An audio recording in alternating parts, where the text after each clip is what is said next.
That's right. It's time to talk about some knuckleheads. A Port Orange middle school teacher was called to the principal's office and arrested after he blasted music in his classroom. Why?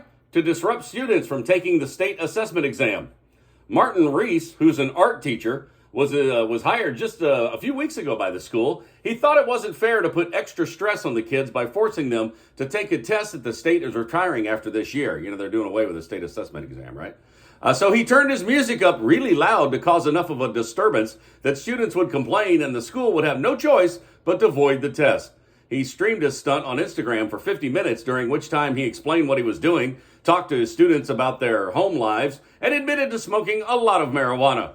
He was ultimately escorted to the principal's office, where he was met by police and arrested. The school was placed briefly on lockdown as Reese was taken out of the building, which had to be disturbing for a lot of the parents. He's charged with causing a disturbance and disorderly conduct. He's also, by the way, out of a job. The kids, on the other hand, voted him the coolest teacher ever. So I wonder what music he was blasting. Was it like rap or rock, or what was he jamming out to? No word on that. And a man freaked out after submitting his STD results instead of his cover letter in an application for his dream job.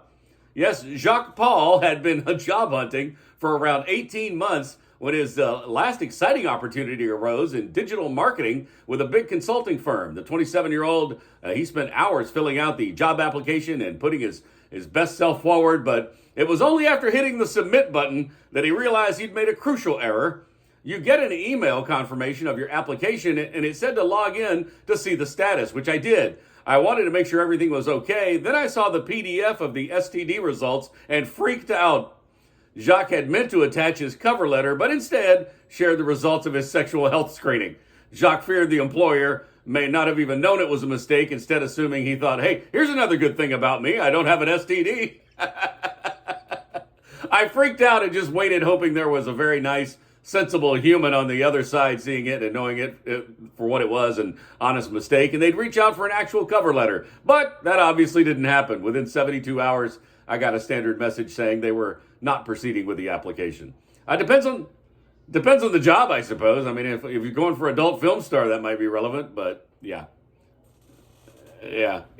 Usually I just forget to attach the attachment, but there you go. He sent his STD results. No.